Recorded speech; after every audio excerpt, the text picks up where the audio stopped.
Assalamualaikum warahmatullahi wabarakatuh.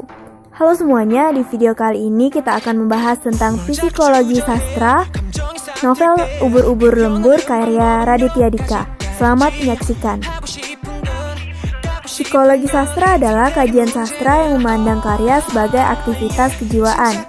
Karya sastra yang dipandang sebagai fenomena psikologis akan menampilkan aspek-aspek kejiwaan melalui tokoh-tokoh jika kebetulan teks berupa drama maupun prosa. Pendekatan yang menopang psikologi sastra ada 3. Yang pertama, pendekatan tekstual yang mengkaji aspek psikologis tokoh dalam karya sastra. Yang kedua, pendekatan reseptif atau pragmatik yang mengkaji aspek psikologis pembaca sebagai penikmat karya sastra. Yang terakhir, pendekatan ekspresif yang mengkaji aspek psikologi pengarang ketika melakukan proses kreatif yang terproyeksi lewat karyanya. Novel yang berjudul Ubur-ubur lembur ini terdiri atas 15 bab atau episode yang menceritakan beberapa cerita yang dialami oleh tokoh aku atau gue dalam sebutan Aku Dialek Jakarta, tentang pengalamannya belajar hidup dari apa yang dia dicintai sambil menumbuhkan hal remeh untuk ditertawakan di sepanjang perjalanan. Seluruh bab di dalamnya diangkat dari kisah nyata. Karena novel ini diangkat dari kisah nyata, maka psikologis pengarang dan tokoh digabungkan. Setelah menganalisis kepribadian Raditya Dika sebagai tokoh utama dalam novel Ubur-ubur lembur karya Raditya Dika, dapat dilihat bahwa kepribadian Radit dipengaruhi oleh dorongan atau motivasi dari dalam dirinya untuk memenuhi kebutuhan hidup. Terdapat berbagai macam kebutuhan hidup yang harus dipenuhi oleh Radit.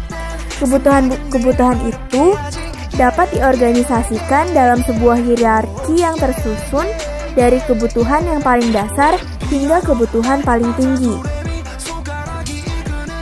Setelah Radit memenuhi kebutuhan yang paling dasar, Radit berusaha untuk memenuhi kebutuhan yang lebih tinggi. Semakin tinggi tingkat kebutuhan yang ingin dipenuhi oleh Radit, maka semakin besar pula usaha Radit untuk memenuhi kebutuhan tersebut.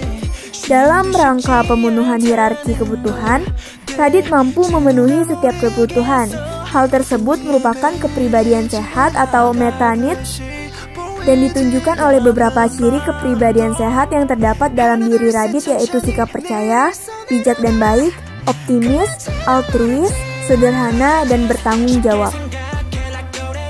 Aspek psikologis pembaca sebagai penikmat karya sastra.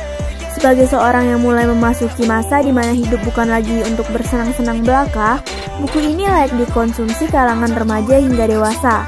Sebab pesan moral di mana kita akan lebih bahagia ketika hidup dari apa yang kita cintai itu akan terasa lebih nikmat. Seperti yang dialami Raditya Dika sendiri, menjadi penulis membuat Radit merasakan nikmatnya berkarya.